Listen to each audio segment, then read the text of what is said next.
always knew the bad news was coming with Todd, because he'd go, here's the thing.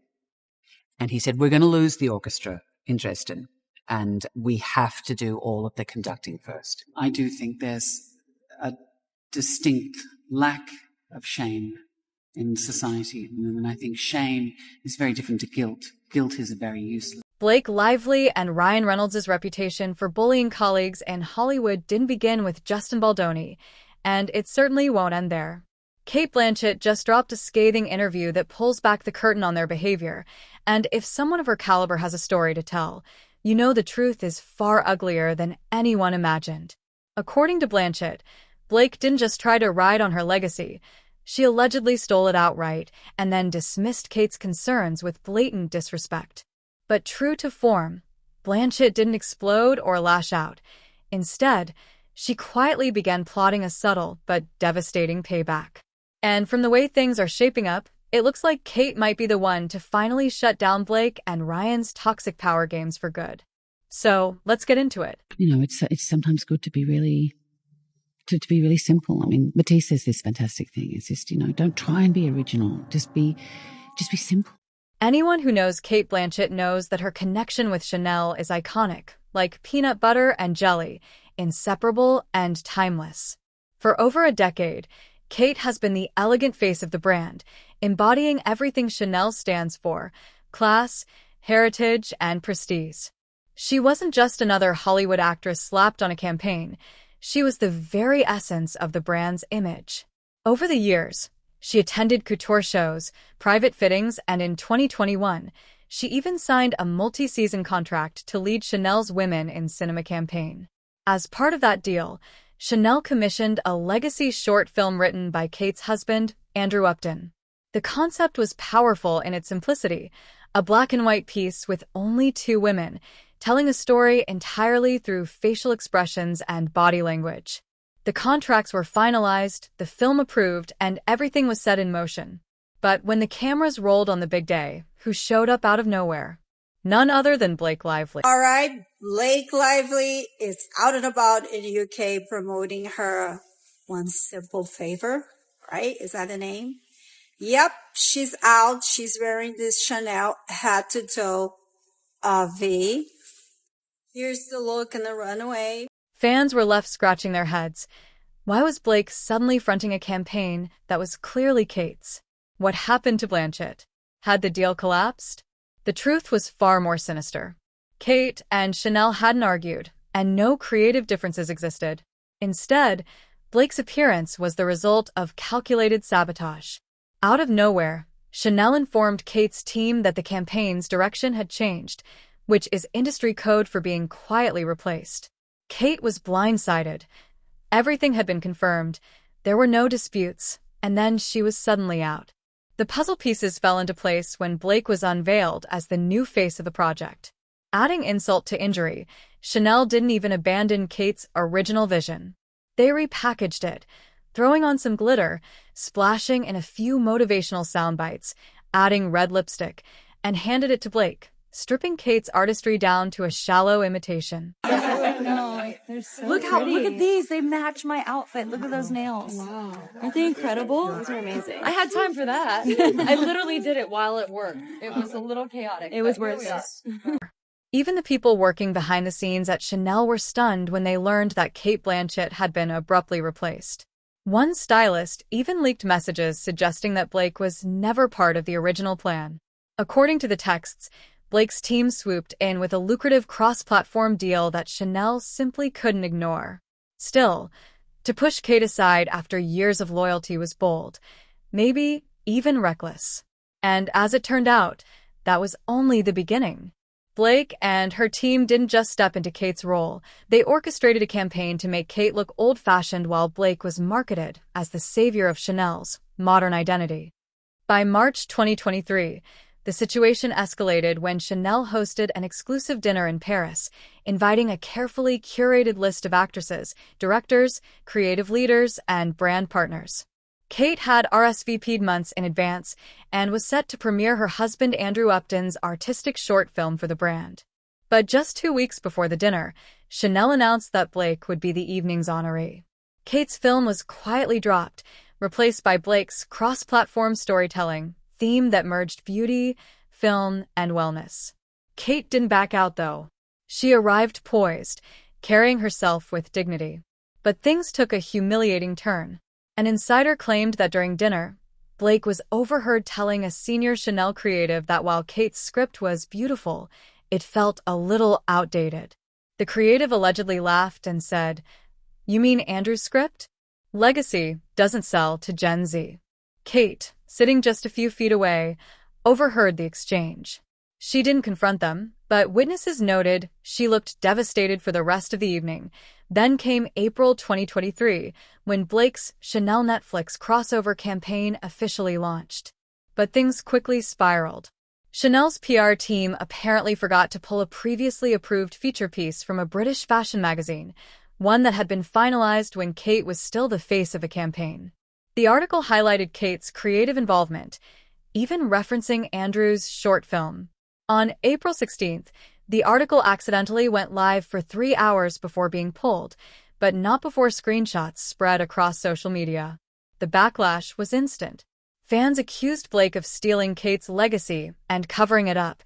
Cate never publicly called Blake out, but weeks later, she accepted a low-profile humanitarian award in Berlin, where she delivered a subtle but scathing remark. An attendee recorded her saying, "There's a difference between honoring a story and owning it like it was always yours.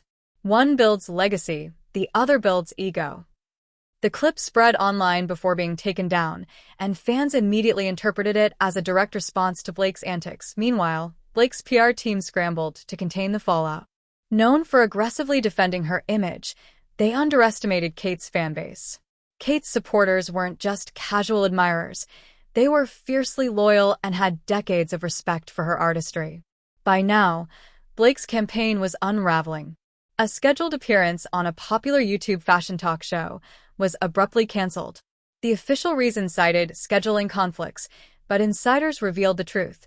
Producers planned to ask Blake on air about the Cate Blanchett controversy and the scrapped campaign. Leaked rehearsal footage of the host practicing the intro confirmed this. Canceling spared Blake a public grilling, but it also fueled more suspicion.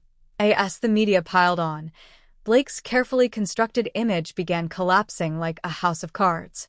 Online discussions branded her a manipulator who sabotaged Cate for personal gain. Fashion critics who once praised her now questioned her authenticity, pointing out the striking similarities between her campaign and the one Cate had originally developed. What was supposed to be Blake's big win with Chanel was quickly turning into a PR nightmare. Cate, however, handled it all with grace. She didn't retreat into silence or attempt some grand revenge scheme. Instead, she kept moving forward, sticking to her projects, appearances, and commitments as though Blake's betrayal hadn't rattled her in the slightest. And that's what made the contrast so glaring. While Blake looked increasingly desperate to control the narrative, Cate's calm composure only reinforced her reputation as a true icon. In the end, it wasn't rage or revenge that cemented Cate's upper hand. It was her refusal to let Blake's drama derail her path. About much. And the more I do in a way, I think the less I know. And I've had a very eclectic and strange career that has taken me many places. But perhaps if there's any connective tissue in my career, it's the desire to know. It's the quest to unlock what it means to be human, that strange nub of fearful, joyful uncertainty that it is to be a human being. To live a creative life, it's fueled with uncertainty and doubt. It's the DNA of how you begin any project. You have to humble yourself and say, I don't know, I'm here to find out. In June 2023, Cate Blanchett and her husband Andrew quietly premiered an original two-person play at the Sydney Theatre Company. Written entirely by Andrew and directed by Cate, it wasn't designed to be some grand comeback after the Chanel fiasco. There was no flashy PR campaign, no industry buzz, just an intimate release meant for true theater lovers and film enthusiasts.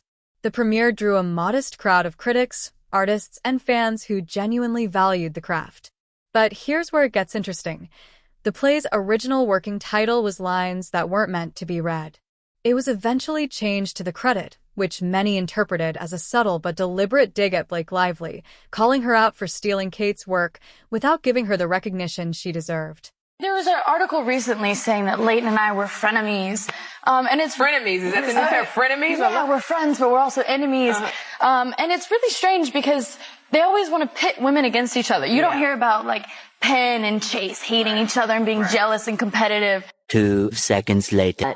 I think I'm just brunette because of the books. And everyone knows blondes are nicer anyway. A moment by me. Remember Savannah. It was another promise was no pet monkey. Chuck has a matching pet monkey with coordinating outfits, and I was like, I would love to be part of the show, but I can't act with a monkey. And then I got a few of them. I'm just kidding. Come on, it was a joke. Lord have mercy. Your wardrobe? That is important. Very good. It's very important. This is wardrobe. This is wardrobe. This was on the return rack. I think it was hers. So I had to go and slip them cash to wear it today. Cate Blanchett handled the Blake and Chanel fiasco with a kind of quiet grace most actresses either don't possess or can't afford. Many fans felt Blake had crossed a serious line by trying to bully and silence Cate. But what people didn't realize then was that this wasn't an isolated incident. Cate wasn't the first, nor the only actor, to experience Blake's alleged behavior. Over the years, Blake has gained a reputation for undermining co-stars, pushing crew members aside, and finding ways to steal the spotlight when it was never hers to take. Colleagues have also accused her of making inappropriate jokes that left people uncomfortable, and when they didn't laugh, she'd twist the narrative, painting them as uptight or unkind. A recent resurfaced interview clip perfectly illustrates this pattern. In it, Blake made an offhand joke about Leighton Meester, her Gossip Girl co-star, claiming Leighton had been born in prison. As if that wasn't bad enough, Blake went further, comparing her other co-stars to monkeys in a cage. While Blake and Leighton played best friends on screen, their off-screen dynamic was far from warm, and fans are now reevaluating those old clips with a very different perspective.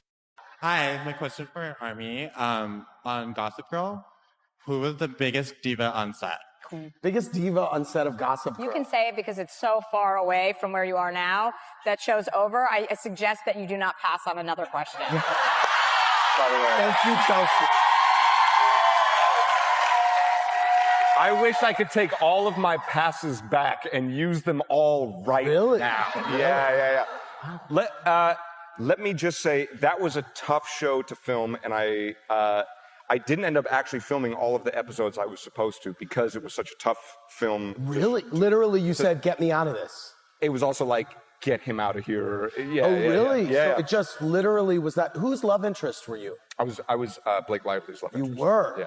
Okay, well then. Sounds like she was the problem. It sure does, Chelsea. No, that's not what I'm saying. That's exactly what I was thinking. Don't put words into his mouth. Yeah. Yes. Because my foot is already there. No, it is not. No, hey. Yeah, continue. Sorry, it's your show. No, please, you continue. No, I'm interested in what you... No, I like Sorry. it. I need another drink. Hey, Katie. Hey, y'all are cracking me. The joke Blake made wasn't just awkward, it was cruel.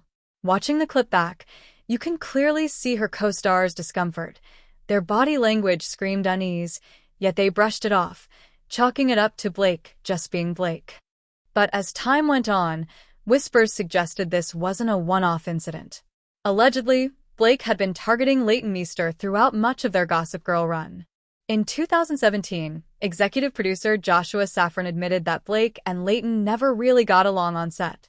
He tried to soften it by saying they simply had different personalities, but when that resurfaced clip went viral, fans began questioning whether Blake's behavior was really just quirky or something far more toxic, and it wasn't only Leighton.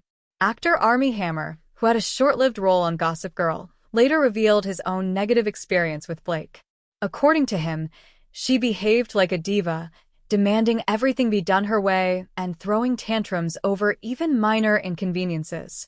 In a candid conversation with Andy Cohen, Armie finally admitted that working with Blake was so miserable it became the real reason he left the show. He tried to stay diplomatic, but it was obvious. His time with Blake left him scarred. It starts with us, so I'm hoping to see you back in the double duty role. I think there are better people for that one. Justin. I think Blake Lively's ready to direct. That's what I think. Ooh. So, yeah. Justin said doesn't know if he'd be game to direct the next one, but perhaps Blake would. Is that something that you would entertain? Oh, absolutely. I think that whoever decides to take charge of the next one would do it justice. But, it's a lot of people to get the same schedules together again, so we'll see. Oh, absolutely. She's so capable of that. She is a powerhouse. She could do. And let's not even start on the long-running rumors about Blake's behind-the-scenes behavior. Word has it that if she doesn't vibe with a particular actor, she makes sure the rest of the cast doesn't either. Take Penn Badgley, for example. Ever wonder why he struggled to find his footing on the Gossip Girl set? Allegedly, Blake warned the directors and cast from the very beginning that Penn was difficult and not worth befriending. For weeks, he was iced out. But once his co-stars got to know him for themselves, they quickly realized he was nothing like the picture Blake had painted. S.O. When Justin Baldoni finally spoke up about Blake trying to push him out of the director's chair, fans were shocked, but not exactly surprised. Reports claim Blake didn't just hog the spotlight. She allegedly rewrote entire scenes from the script without Justin's approval. And when he stood his ground and refused to use her edits, she turned to intimidation tactics. Sources say she leveraged her dragons, her husband Ryan Reynolds, and her powerhouse bestie Taylor Swift as threats to get her way. Well, I always approach every role as a woman because I am. I don't really think about that. I do think there's a distinct lack of shame in society at the moment. I think shame is very different to guilt. Guilt is a very useless emotion. I don't know what you do with that. But shame and regret and the lessons one can learn from that I think. But that's not even the full story. Reports claim Blake secretly went behind Justin's back to lobby Colleen Hoover for the right to direct the sequel, long before a single lawsuit was filed. On paper, Justin's contract gives him full authority to direct and produce every installment of the film franchise. But there's one loophole. If Justin ever gets caught up in a scandal deemed morally damaging, like an essay allegation, his rights to the project vanish instantly. He'd be stripped of his title and permanently sidelined. So when you think about it, Blake allegedly trying to convince Colleen to hand her the director's chair makes the whole situation look a lot more calculated and a lot shadier than anyone first realized. Meanwhile, Cate Blanchett refused to let herself be bullied into the shadows. She stood firm, unwilling to let Blake's alleged behind-the-scenes maneuvering push her aside. Kate's quiet resilience made it clear she wasn't going to let someone rewrite her legacy, but now the bigger question looms. Did Cate handle the situation as gracefully as she should have? And with the scandals piling up, is Blake's Hollywood reign inching toward its end?